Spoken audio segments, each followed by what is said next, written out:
बिस्मिल्लाहिर्रहमानिर्रहीम। शहनशीन से तशरीफ फरमा आज की तजीब शान मीटिंग के सदर आली जनाब खलील भाई बेकरी वाले, तायब भाई रॉकेल वाले, शकील भाई कैसेट वाला, इस्माइल हकर साहब, अब्दुल अहाद साहब, रहीम रुस्तम चाचा, हाजी सिद्दीक साहब, हैदर चाचा, हामिद हुसैन साहब, घरों में बैठी मेरी इज्जत महाब, मेरी माँ और बहनें, दोस्तों, बुजुर्गों, नौजवानों, आज की ये मीटिंग आने वाले 20 नवंबर के दिन असेंबली इंतखाबात होने जा रहे हैं, उसके पेश नजर ये मीटिंग ली जा रही है। आज पूरे शहर में असेंबली इलेक्शन अपने शबाब पर है और जैसे जैसे हक रायदही का दिन करीब आ रहा है, उस तरीके से माहौल साफ होते जा रहा है। और आज मैं ये बात बबांगे दोहल कहूंगा कि शहर के अंदर मुकाबला सिर्फ दो ही पार्टियों के बीच में है। एक मजलिस इत्तेहादुल मुस्लिमीन के उम्मीदवार अली जनाब मुफ्ती मोहम्मद इस्माइल कासमी साहब और दूसरे जो अभी नवी नवेली पार्टी बनाकर आप लोगों के बीच में आए हैं, जो कल के पैदाइशी कांग्रेसी थे, बाद में शरद पवार की तुतारी हुई, फिर अजीत दादा की घड़ी हुई और आज उन्होंने उनकी कोई पार्टी लाए है Indian secular largest assembly of Maharashtra. ये नाम बार बार बोलने के लिए मैंने अपनी पेन से नाम लिख लिया। ये पार्टी इन्होंने पिछले 20-25 दिन पहले बनाई और ये लेकर आ दिए आपके बीच में उम्मीदवारी करने हैं। पुराने शिकारी नया जाल लेकर आपके पास आए। दोस्तों, हर चीज के अंदर एक मकसद होता है, हर चीज, हर बात, हर नाम का एक मकसद होता है। जैसे मैं ये बात कहूंगा कि अगर हमारे घर में कोई बच्चे की पैदाइश हो तो हम उसका नाम रखने से पहले 10 दफे सोचते हैं कि हम उसका नाम क्या रख रहे हैं, उसके नाम का उस बच्चे पे क्या असरात होगा, उस नाम के उस बच्चे के ऊपर क्या तासीर आएगी। हम 10 दफे मौलाना से, उपाध्याय किराम से, हमारे मस्जिद के इमामों से, उलमाए किराम से उसका मशवरा करते हैं और फिर जाकर वो कोई अच्छा नाम रखते हैं जो बच्चों की जिंदगी पे अच्छा असर पड़ सके। मसलन मेरे छोटे बेटे का नाम है साइम। साइम के मायनी है रोजगार। जब वो पैदा हुआ, मेरे वालिद मोहतरम, वो रमजान महीना था, छठे रोजे के दिन वो उसकी पैदाइश अमल में थी। उस वक्त मेरे वालिद साहब ने रमजान महीने की फजीलत को देखते हुए मेरे बच्चे का नाम साइम रख दिया। कुछ दिनों के बाद मेरे बच्चे ने खाना छोड़ने लगा, बहुत परेशान हुए, ये डॉक्टर को बता, वो डॉक्टर को बता के भाई ये खाना क्यों नहीं खाता।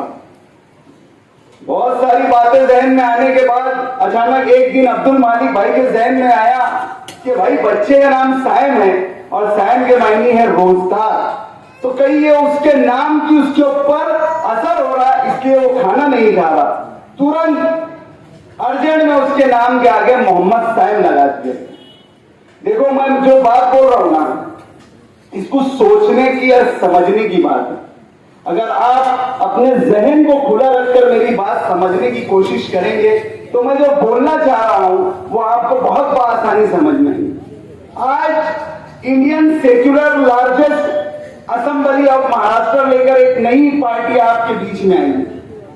आज इसके मुकामी लीडर जो अपनी खुद की बनाई हुई पार्टी के कोई जिम्मेदार नहीं है, कोई जिम्मेदार यानी कोई उनके पद के कोई ओहदे पे वो है ही नहीं, बस पार्टी बना दी और उसके उम्मीदवार हो गए। उन्होंने अपनी पार्टी का नाम लाया और पार्टी लॉन्च करने के साथ में एक नारा दिया, एक विजन विजन विजन विजन यानी मकसद। जब वो विजन और मकसद की बात कर रहे हैं तो मेरा उनसे एक सवाल है पूछ रहे कि मेरा सवाल है।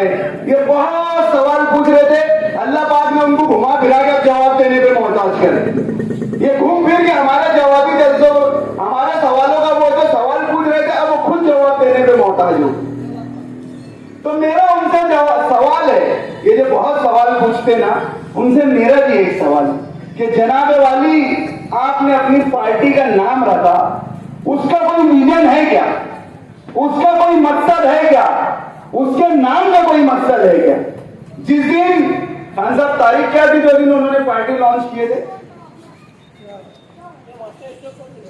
ये मास्टर स्ट्रोक जो आया था, शायद अब याद आ जाए आपको, 4 नवंबर नहीं 4 अक्टूबर नहीं 20 जो भी डेट रही होंगी XYZ, उस डेट को जब इन्होंने ये पार्टी का अनाउंसमेंट किया उनकी पार्टी का, तो मालेगांव के अंदर इंटरनेट पर गूगल पे ये नाम के मायने सर्च करने का रिकॉर्ड बना कि ये पार्टी का नाम क्या है, इसका मायने क्या है, इसका पार्टी का विजन क्या है, इसका नाम का मकसद क्या है। दोस्तों, पूरे शहर ने जब इस नाम का सर्च किया तो इसका कोई मायने ही नहीं, कोई मतलब ही नहीं था। मैंने जब मेरे बच्चे के नाम की कहानी आपको सुनाया तो मेरे लिए Indian secular largest of assembly of Maharashtra का मतलब भी आप समझ लोगे, ये बताने का मेरा मकसद क्या था। अरे जिस पार्टी का नाम में कोई वजन ही ना हो, जिस पार्टी का कोई अपना मकसद ही ना हो, जिसका अपना कोई नजरिया ही नहीं हो, वो आपकी क्या तर्जुमानी करेगा और आपके क्या मसाइल की तर्जुमानी करेगा। दोस्तों, ये पार्टी ये भाड़े की रिक्शा है, ये भाड़े की रिक्शा है, वक्ती तौर पर भाड़े से ली गई हुई रिक्शा है। ये मेरा इल्जाम नहीं है, मैं आप लोगों को मेरी बात के जरिए आप समझाना चाहता हूं। जब इनको कांग्रेस इनके घर पर चढ़कर आकर टिकट दे रही, ये जो तुतारी वाली शरद पवार की पार्टी में थे, ये तुतारी वाली पार्टी में जो शरद पवार की थे, इनका पैक्ट हुआ और इससे इनको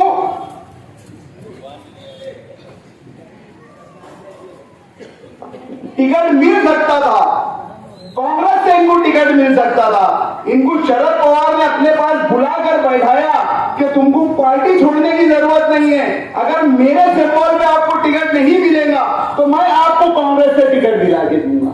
अरे पूरे हिंदुस्तान में नहीं, पूरे माहौल बन चुका है कांग्रेस का, और मालेगांव शहर के अंदर 2 लाख कांग्रेस की उम्मीदवार वोट मिली है। आप क्यों पार्टी छोड़ रहे? ठीक है, कांग्रेस की ये अपनी रिवायती सीट है, हम ये सीट आपको दिला कर देंगे, आप बेफिक्र रहिए। लेकिन नहीं, इन्होंने आनन फानन पार्टी छोड़ दी।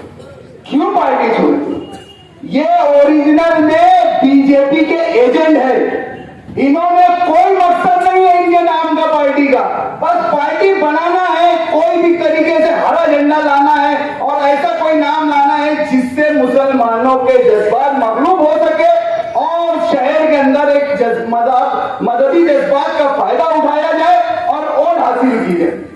दोस्तों, इनका ये नाम जो शॉर्ट फॉर्म इन्होंने इस्लाम रखा था, ये इस्लाम रखने के इनके 2 मकसद। एक तो मैंने आपको बताया कि ये आपके जज्बात का फायदा उठाकर वोट हासिल करना चाहते थे, और जैसे कि ये बीजेपी के एजेंट है और ये नाम ये बीजेपी पूरे महाराष्ट्र में इस पार्टी का नाम ले लेकर बोलती थी कि देखो इस्लाम भी एक पार्टी आ गई, इस्लाम भी एक पार्टी आ गई, और पूरे महाराष्ट्र के अंदर जो एग्जिट पोल ये बता रहे हैं कि पूरे महाराष्ट्र में न महायुति न महाअघाड़ी को हुकूमत मिलने वाली है, वो इसका फायदा उठाकर अपनी मुनाफिकत उसकी सियासत करके अपनी हुकूमत में आना चाहते हैं। दोस्तों, आज महाराष्ट्र के अंदर 288 एमएलए है, 288 हल्के असेंबली है।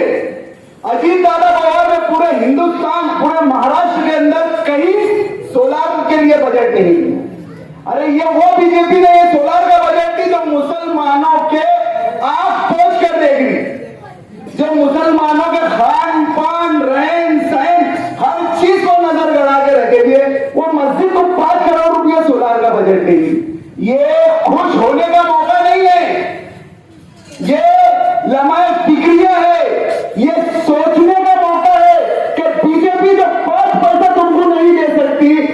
तुम्हारी मस्जिदों पे सोलार लगाने के लिए 5 करोड़ क्यों देंगी? ये बीजेपी की एक साजिश है कि मालेगांव में आसिफ शेख रशीद किस तरीके से चुनकर आए और उनके चुन के आने के लिए राय हमवार करने के लिए उनको स्पेशल बुलाकर बजट दिया जा रहा है। अजीत दादा की अपनी पार्टी से, अपने टिकट से, उनके अपने सिंबल घड़ी निशान से कई मुस्लिम उम्मीदवार और एमएलए इलेक्शन लड़ रहे। अजीत दादा ने उनको नहीं दिए, इनको क्यों देंगे 5 करोड़? ये पूरा अकलियतों का शहर है। यहाँ टोटल 95% मुसलमान होते हैं, इसलिए यहाँ पर सोलार का लॉलीपॉप दिया है। दोस्तों, मस्जिद जो है ये तकवा का मुकाम होता है और जहां फतवा आता है वहां से तकवा चला जाता है। आज ठीक है, बड़े बड़े उलमाए किराम ने बड़ी कराइयत के साथ, बड़ी मजबूरी के साथ फतवा दिया कि हाँ ठीक है हम लगा सकते हैं। आज हमारी सब में बड़ी आज दुनिया के अंदर कोई जगह बाकी है रूहानियत की जहां हम हमारे ईमान को जिंदा कर सकते, वो है जगह मस्जिद। मस्जिद में अगर कोई चीज खलत मलत होती है तो आज तुम्हारे ईमान की रूहानियत में कितना असर रहेगा, ये आज हमारे लिए सोचने का लम्हा फिक्री है। आज मालेगांव का मुसलमान नहीं बल्कि हिंदुस्तान का मुसलमान इतना तो भी गैरतमंद है कि जब वो हजारों और लाखों रुपये बिजली का बिल भर सकता, तो ये हुकूमत की 5 करोड़ रुपए की इमदाद से सोलार क्यों लगाएंगा? खैर, सबके अपने अपने वो मसाइल है, सबकी अपनी अपनी बातें। आज सोलार लग चुका है, कोई बात नहीं, लेकिन पूरे महाराष्ट्र में तो नहीं कहीं लगा, ये मालेगांव में ही क्यों लगा? हो सकता आसिफ शेख रशीद साहब के पास कोई सुर्खात के पर लगे होंगे जो इनको सोलार का इन्होंने लड्डू दे दिए। आज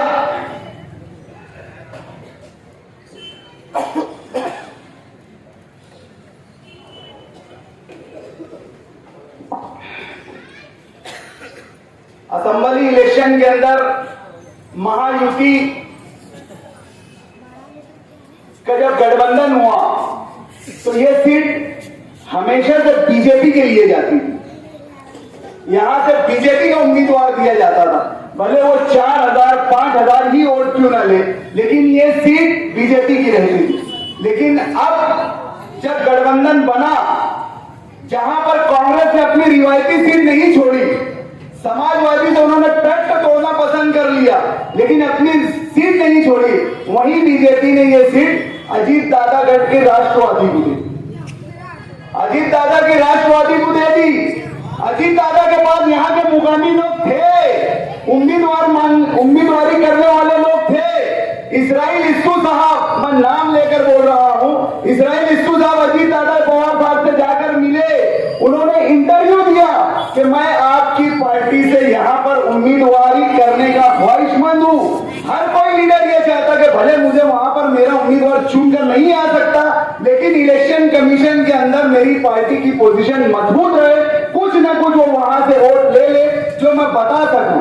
लेकिन अजीत दादा पवार ने इस्राइल इस्सू साहब को साफ मना कर दिया और इस बजरिए ये आसिफ शेख रशीद के वास्ते ये सीट छोड़ दी गई। और सारी चीजों पे अगर आप इस बात को तरतीब से गौर अगर करेंगे तो मेरा ये जो इल्जाम है, ये इल्जाम नहीं रहेगा, कहीं ना कहीं जाकर सच साबित होगा। अगर आप अपने जहन को खोलकर मेरी बात सुनेंगे और सोचेंगे तो इंशाअल्लाह अजीज आप ये नतीजे पे पहुंचेंगे, ये नतीजे पे जरूर पहुंचेंगे कि मोहतरम कहीं ना कहीं परे पर्दा आज बीजेपी के एजेंडे। आज इनको अजीत दादा से इतनी मोहब्बत, अरे ये वही अजीत दादा है जो तौहीन मोहम्मद सल्लल्लाहु अलैहि वसल्लम के, तौहीन रिसालत के, जिसने यानी आपकी शान में गुस्ताखी की थी, इनको तहफ़्फ़ुज़ देने वाले यही अजीत दादा। आज हमारा ईमान इतना कमजोर तो नहीं हुआ कि जो शख्स हमारे रसूल की शान में तौहीन कर रहा है हम ऐसे शख्स का साथ देंगे। दोस्तों, बातें बहुत सारी इनके ताल्लुक से मैं आज आपको बता सकता हूं, जो रात भर भी अगर मैं बोल रहा हूं ना तो यहां पर वो बातें खत्म नहीं होंगी। बस आज आपको इस बात को ये सोचना है कि जो मैं बोल रहा हूं इसकी आपको तहकीक करना जरूरी है। देखिए, अगर कोई बात आप तक के आती है तो आपका भी फर्ज बनता है कि उस चीज के ऊपर तहकीक करना जरूरी है। इलेक्शन कामकाज से हटकर कोई कामकाज की बात नहीं हो रही, बस अपने वाला है टूटने वाला पे आ गए। आज ये इलाके की जहां हम मीटिंग ले रहे हैं, ये गुरुवार वार्ड इलाके की उम्र 50 साल के ऊपर हो चुकी है। यहाँ पर बहुत सारे बुजुर्ग यहाँ पर रहते हैं, वो आप लोग उनसे पूछ सकते हैं कि कोई बताएंगे कि मैं 40 साल पहले इस्लामाबाद से जब सैलाब आया था, जब यहाँ से चलकर आया, कोई यहाँ से चलकर आया, वहां से चलकर आया, आज ये इलाके को बसने पूरे मुकम्मल 50 साल। दोस्तों, मैं इन इलाकों की मेरी माँ बहनों से, चमन नगर की मेरी माँ बहनों से, शब्बीर नगर की मेरी माँ बहनों से, मेरे उन बुजुर्गों से पूछना चाहता हूं कि बताइए इन 50 सालों के अंदर इस इलाके में कोई ऐसा भी कोई तामीरी काम हुआ है जिसका ये वास्ता देकर आपके बीच में आकर वोट मांग रहे हैं। आज इनको इख्तियार में रहे हुए 30 साल हो चुका है। इनको जब मैं ये बात बोलता हूं ना तो इनके बहुत कट में जाके लगती है, बहुत बुरा लगता है कि यार ये हमारा इख्तियार गिनाते।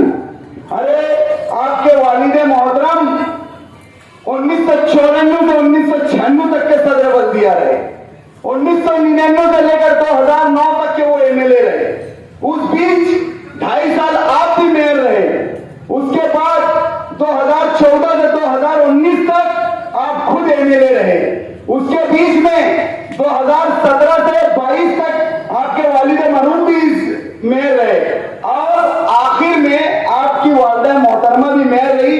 2 दफे के आपके घर में स्टैंडिंग कमेटी के चेयरमैन है आपके मरहूम खलील चाचा साहब, और आपकी वालिदा मोहतरमा ताहिरा शेख रशीद साहब, ये भी स्टैंडिंग कमेटी के चेयरमैन है। आज कारपोरेशन का कोई एक ऐसा होगा बता दो, एक होगा ऐसा कोई बता दो जहां पे इनके घर का फर्द नहीं गया हो, चाहे वो मेयरशिप हो, डिप्टी मेयर हो, स्टैंडिंग कमेटी चेयरमैन हो, महिला बाल कल्याण चेयरमैन हो, प्रभाग समिति हो, हाउस लीडर हो, अपोजिशन लीडर हो, गट नेता हो, कारपोरेशन का ऐसा कोई होगा इनके पास नहीं रहा जहां पर ये नहीं रहे। 30 सालों के इस इख्तियार के दौर में कभी गुरुवार वार्ड को कोई तामीरी काम नहीं, कभी नहीं दिया, एक काम नहीं दिया। यहां आकर काम निकाल कर गए, यहां पर अपने टूटने की बात करके गए, लेकिन कभी कोई काम नहीं दिया। मेरे घरों में बैठे मेरे बुजुर्ग भी मेरी बात सुन रहे होंगे, आप भी मेरी बात से सहमत होंगे। इन इलाकों में अगर तामीरी काम हुए हैं तो यही 7 सालों के अंदर काम हुए। आप जिस रोड पे बैठे हो, यहां से अमीनिया मस्जिद से अगर आप शुरू करेंगे तो पूरे वार्ड नंबर 18 के अंदर आरसीसी सीमेंट रोड ये मैंने बनवाया, और पूरे गांव के अंदर मैंने मिसाल कायम करी सीमेंट रोड। आज पूरा शहर वार्ड नंबर 18 की मिसाल देता है कि जाकर देखो वहां का काम, और वहां के जैसी सीमेंट रोड बनाओ। आज ये इलाके की जो पहले 10 साल पहले मिसाल दी जाती थी, आज वो मिसाल को हमने बदला, और आज तामीर और तरक्की के नए गहवर बनाकर हमने मिसाल के तौर पर आज पेश किए। काम हमने किए, वोट का हक भी हमारा है, लेकिन ये सिर्फ इलेक्शन के टाइम पे आते, सिर्फ इलेक्शन के टाइम पर आएंगे, आपकी अपनी ऑटो का सौदा लेकर आएंगे, कभी 200 रुपया लेकर आएंगे, कभी 500 रुपया लेकर आएंगे। दोस्तों, ये 5 साल पहले जब असेंबली इलेक्शन हुआ, 5 साल पहले 2019 में इलेक्शन हुआ, ये शिकस्त से 2 चार हो गए। मुझे बताओ 2019 से लेकर 2024 आए तक के 5 साल का अरसा गुजरा। इन 5 सालों के अरसे में लॉकडाउन का भी अरसा आया, कई त्योहार बार आए, कभी इनके खानवादे का कोई आपके बीच में आया? कहां थे ये 5 साल? कहां थे ये हाजी खालिद शेख रशीद साहब, आसिफ शेख रशीद साहब, एहसान शेख रमजान साहब, और वो इब्राहिम शेख जलील, वो अकरम शेख बशीर, ये बड़े बड़े नाम खानवादा शेख रशीद के चश्म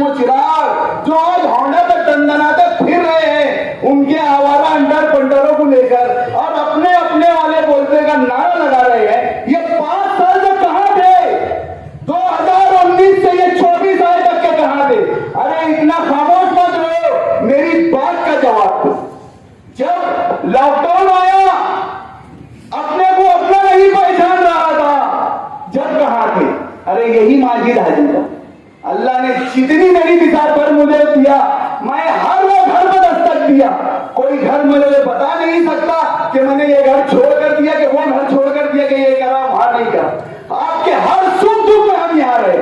अरे मुफ्ती मोहम्मद इस्माइल कासमी साहब ने इन इलाकों की तामीर के लिए मुझे 50 लाख रुपए का फंड, 50 लाख रुपए का फंड दिए, और कभी पूछने भी नहीं आए कि तू कहां का फंड डाला, कि मैं इफ्तिताह करने आऊंगा।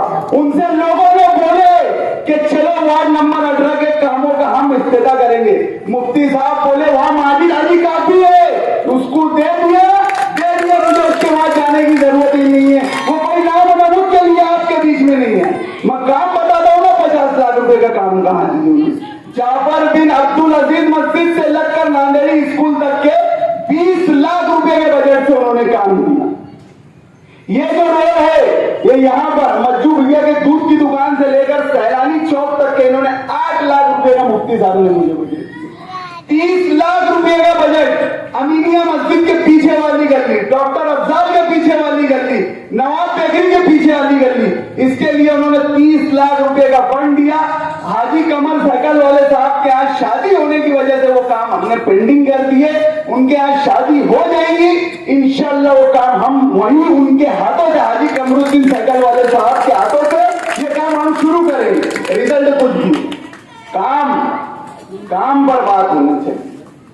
काम पर आपने क्या किए, इलेक्शन का तर्ज जो है, इलेक्शन की जो रूह है, इलेक्शन की जो हकीकत है कि आपका मुहासबा होना चाहिए कि आपने भी 30 साल का इख्तिदार का मजा चखा, 30 साल का इख्तिदार का मजा चखा है आपने, उस पर बात होनी चाहिए, नहीं बल्कि अपने वाला और टूटने वाला। अरे भैया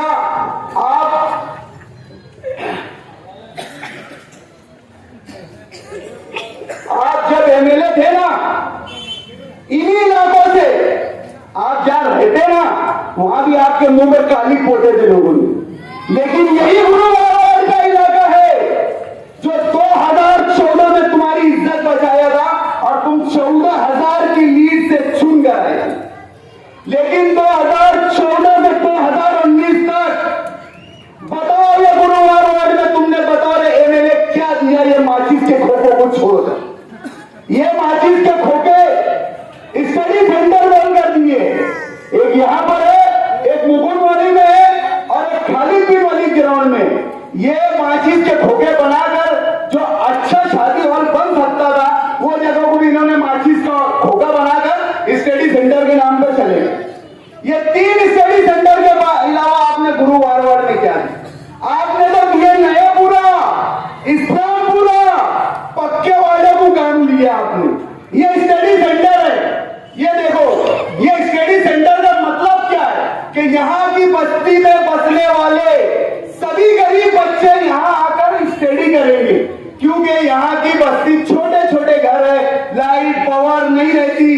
तो यहाँ पर आसिफ शेख रशीद साहब ने उनके अपने आमदार निधि से, देखो ये स्टडी सेंटर, जिसको नहीं देख रहा ना वो उठ के देखना, यहाँ पर 3 मंजिला स्टडी सेंटर बना दिए, यहाँ पर कंप्यूटरों की लाइन लगा दिए, यहाँ पर हर वो सहूलत दे दिए। हमारे गरीब बच्चे आकर यहाँ पर पढ़ेगा, बताओ देखो यहाँ पढ़ेगा।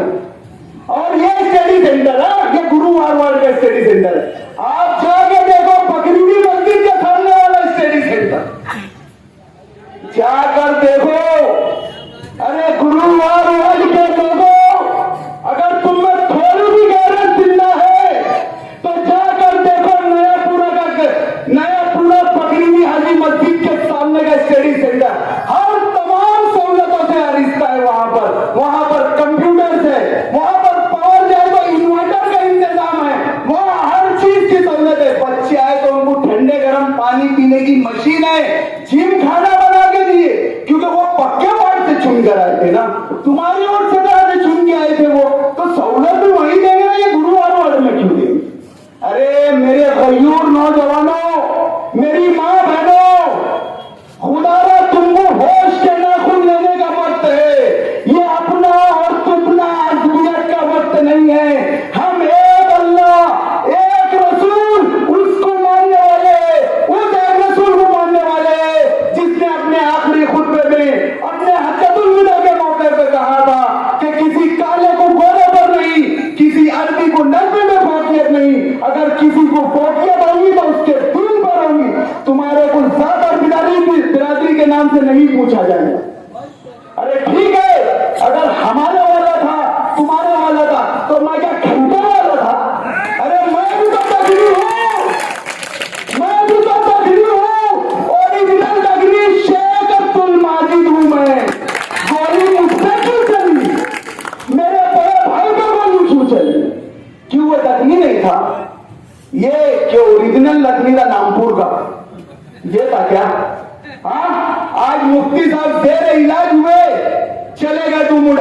कहने के बाद अब्दुल मालिक 2 महीने हॉस्पिटल में जेर इलाज था, 2 महीना।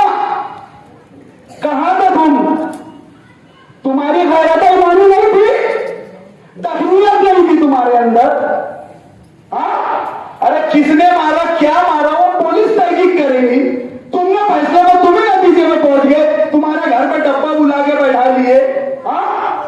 तुम आते हिम्मत जुटाते कि मैंने नहीं फायरिंग करा, मेरे भाइयों ने नहीं फायरिंग करे, हम क्या तुम्हारी नटाई दबाते रहते? अरे इन्होंने इनके वालिद मोहतरम की मैयत पर भी सियासत करी, सबूत है, रिकॉर्डिंग है। हमको मना किया गया कि ये खानवादा यूनुस ईसा को ये मैयत में नहीं आने देना चाहिए। अरे हर मुसलमान को, एक मुसलमान के ऊपर 3 फराइज। पहला, उसके सलाम का जवाब देना चाहिए, और दूसरा, अगर ये फर्ज आज जो हालात है, यानी ये हिकमतों भरा दीन है, अगर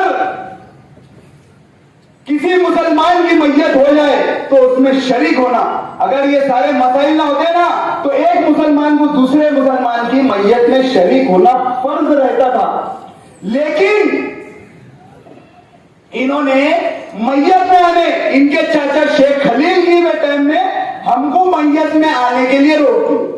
उस वक्त हमारे पास कोई सबूत नहीं था, इसलिए हमने बहुत ज्यादा कोई सफाई नहीं पेश करी। उल्टा इन्होंने हम पे इल्जाम लगाए कि खलील दादा के इंतकाल पे इन्होंने जाकर वहां पर हाईवे के पीछे फटाकेबाजी करी। अल्हम्दुलिल्लाह सुम्मा अल्हम्दुलिल्लाह, अल्लाह का बेपनाह एहसान है, तुमसे कई ज्यादा ईमान हम में मजबूत है। किसी की गम में और मैयत में ये ऐसी हरकत खानवादा यूनुस ईसा कभी नहीं कर सकता। लेकिन इनको झूठ बोलने की आदत। जब शेख रशीद साहब इस दुनिया से चले गए, हमने मैयत में जाना चाहा, मेरे वालिद मोहतरम निकल चुके थे, आगरा रोड तक के गालिबन पहुंच चुके थे। मेरा भांजा अरबाज खान यहाँ पर खड़ा है, उसने फोन लगा के रोका, क्योंकि सब में पहले उसको ही फोन आया था। जावेद मेंबर, साबिक कारपोरेटर जावेद अब्दुल सत्तार, इनके जो चाचा है शेख जलील शेख शफी, उन्होंने उनको फोन करके बोले कि भाई उनको आने मना कर दो, यहाँ वातावरण खराब हो जाएगा। अरे उनकी मैयत में क्या वातावरण खराब होता था? हम भी उनका अगर हकीकी दर्द होता ना, उनके वालिद मोहतरम दुनिया से चले गए थे, अगर उनका हकीकी दर्द रहता ना तो हम भी जाके उनका दर्द कम करने की कोशिश करते थे। क्योंकि पूरी रहती जिंदगी में शेख रशीद ने हाजी यूनुस ईसा को मेरे बड़े भाई, जहां भी बैठते थे वो ये बोलते थे कि यूनुस दादा मेरा बड़ा भाई। अरे हम भी जाके बड़े बाप की हैसियत से तुमको तसल्ली देने आ जाते थे मेरे वालिद साहब, लेकिन नहीं, मना करो। और गांव में यही पार्टी घुमाने लग गए। देखे दादा के टाइम भी मैयत पे नहीं आए थे और शेख रशीद साहब के भी टाइम मैयत में नहीं आए। वो तो अल्लाह का करम है, तुम्हारी पास दिमाग नहीं है, दिमाग हमारे पास भी है सियासी थोड़ा थोड़ा। हमने रिकॉर्डिंग कर लिया, पूरी मीडिया को रिकॉर्डिंग दी।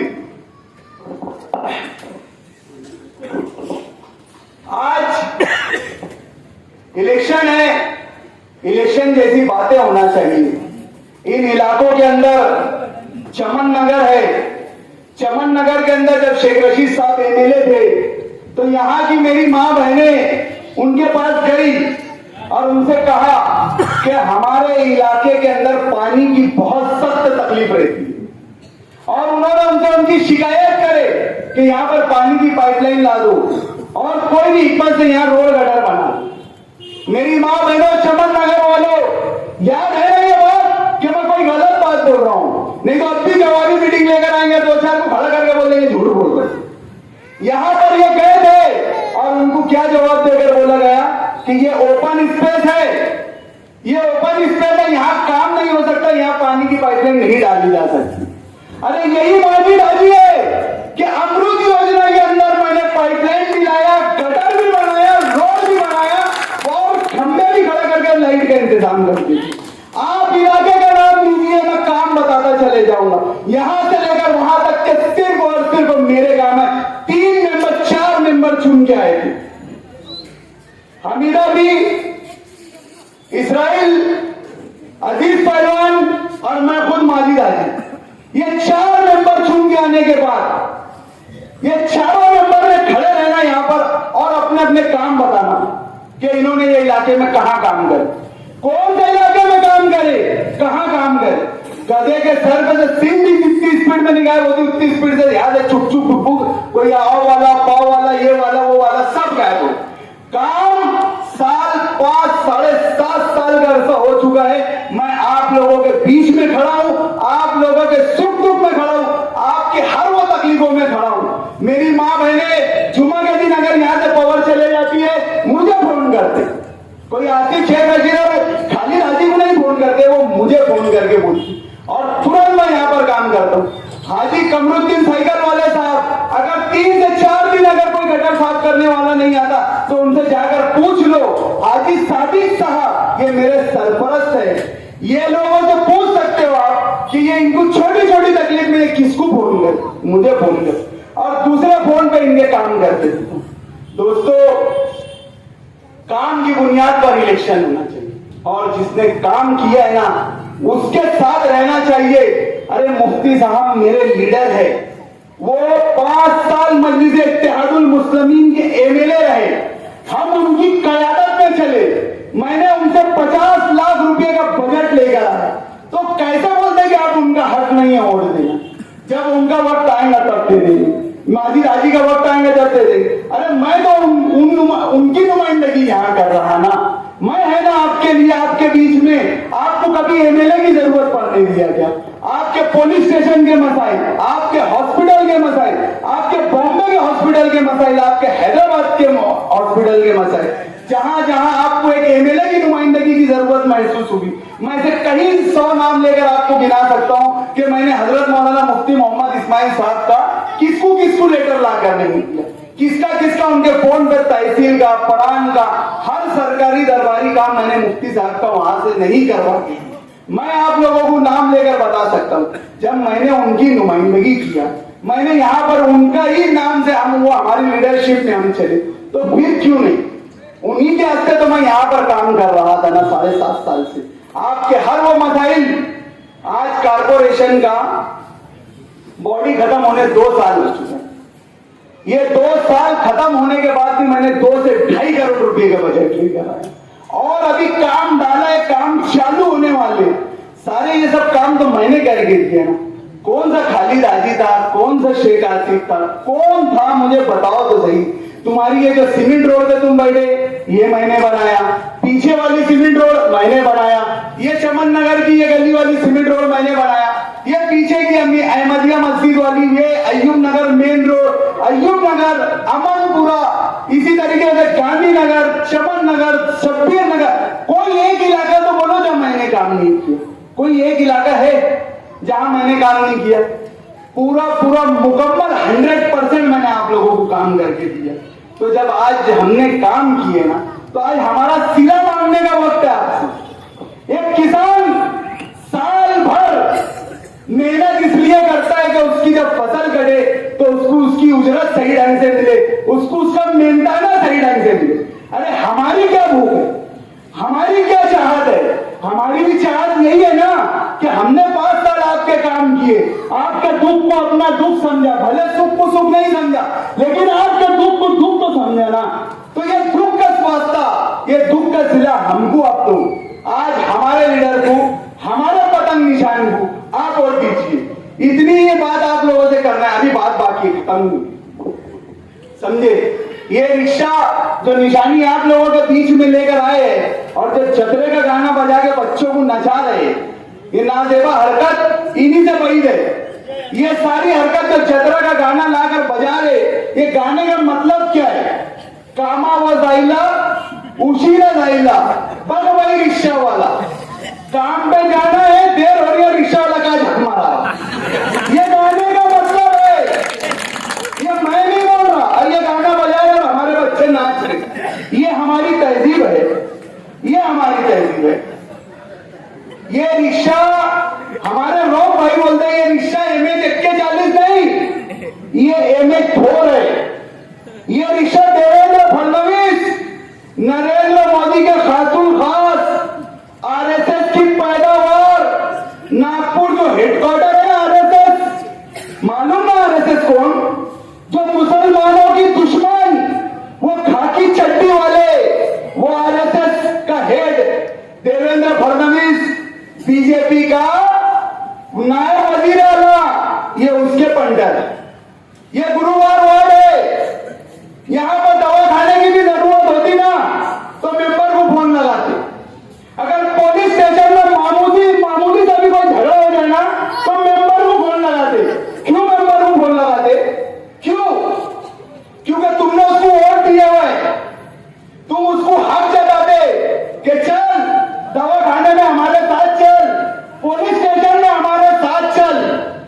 इसलिए फोन लगा था। अब आसिफ शेख रशीद ने जब अब्दुल मालिक के ऊपर फायरिंग हुई, जब तफ्तीश शुरू हुई, तहकीकात शुरू हुई, हमको क्या मालूम कि किसने गोली चलाया, लेकिन जब तफ्तीश शुरू हुई तो पहला नाम आता मंसूर शेख बशीर।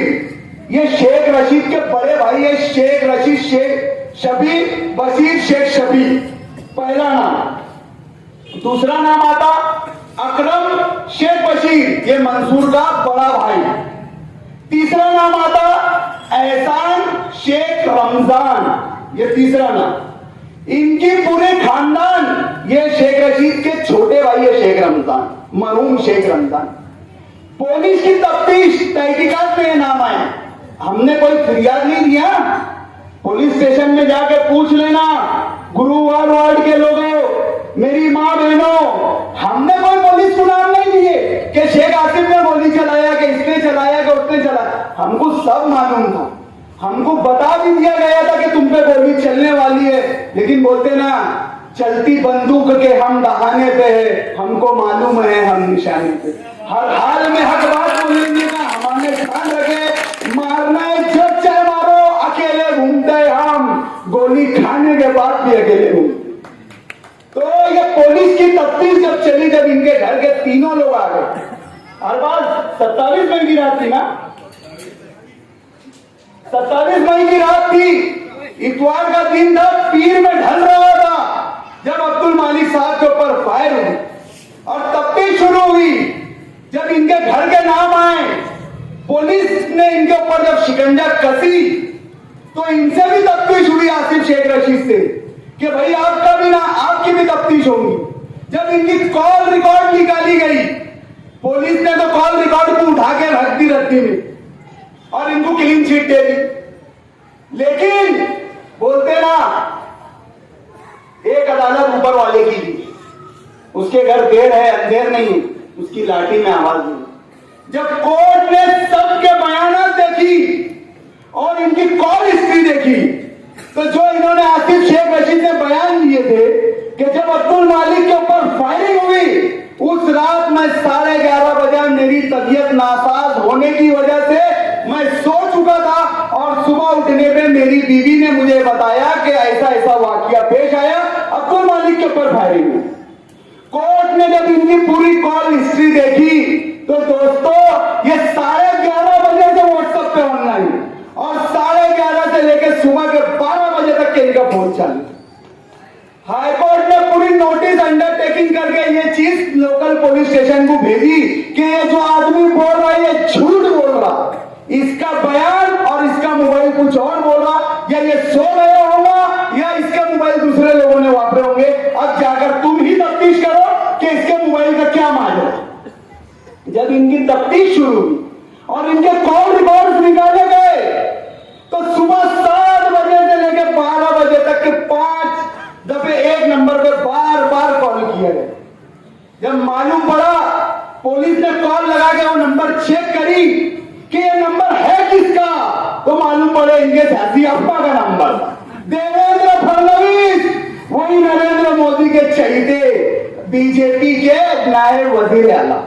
अरे तुम राष्ट्रवादी में थे, शरद पवार की पार्टी में थे, तुम शरद पवार को फोन लगाना था ना, वो बीजेपी के वजीर आला को क्यों फोन लगाए तुमने? ये तुम्हारी नीयत साफ है कि तुम बीजेपी के एजेंट है, तुम बीजेपी के बोलने पर यहां पर खड़े हुए, क्योंकि पूरे नेशनल मीडिया, जहूर खान साहब यहां बैठे हैं, उनसे पूछ लेना, पूरे हिंदुस्तान की मीडिया ये बोल रही है कि महाराष्ट्र के अंदर कोई भी पार्टी हुकूमत नहीं बनाएंगी, 2-3 जो आजाद लोग चुनकर आएंगे वही खेल बिगाड़ेंगे और वही हुकूमत में शामिल होंगे। इनको 10 करोड़ रुपया पार्टी फंड, सोनार का 5 करोड़ रुपये का लड्डू और कुछ 25 करोड़ रुपए के रोड गटर के नाम पे ऐसे सुरखाब के पर वाले आसिफ शेख रशीद साहब को देकर आपके बीच में भेजा। अरे इनके तो कांग्रेस हाथ पांव जोड़ रही थी कि टिकट ले लो, ये वो छोड़ कर आए दोस्तों। और कितनी बातें इनको साबित करोगे ये बीजेपी के एजेंट।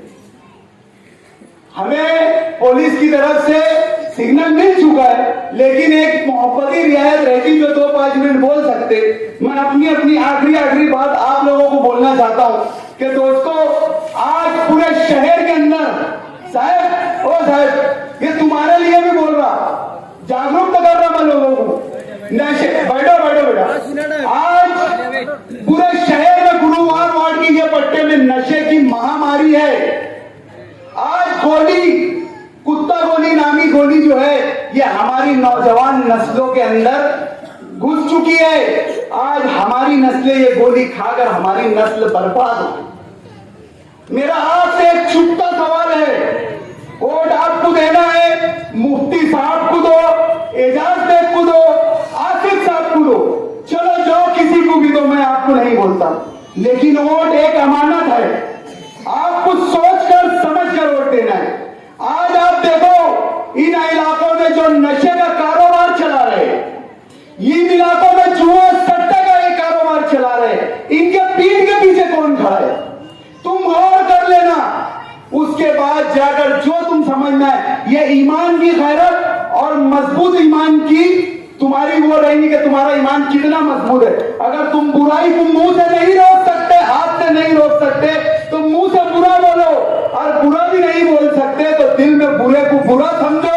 और जमहूरियत ने तुमको हक दी है कि तुम 4x4 के अंदर जाकर अपनी हक रायदही का इस्तेमाल कर सकते। वहां तुमको अल्लाह के सिवा कोई देखने वाला नहीं, ना कोई आसिफ शेख रशीद आएगा देखने, ना कोई माजिद आजी आएंगे देखने।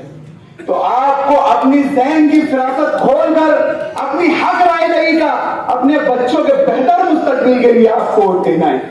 हमारा निशान पतंग है। अगर आपकी जमीन की आवाज आपको अगर झिझोड़ी मेरी बात से, तो इंशाअल्लाह अज़ीज़ अल्लाह की जात से मुझे इतनी यकीन है कि आप लोग जरूर पतंग का निशान 5 नंबर वाला बटन दबाएंगे। पाक पंजतन का 5 नारा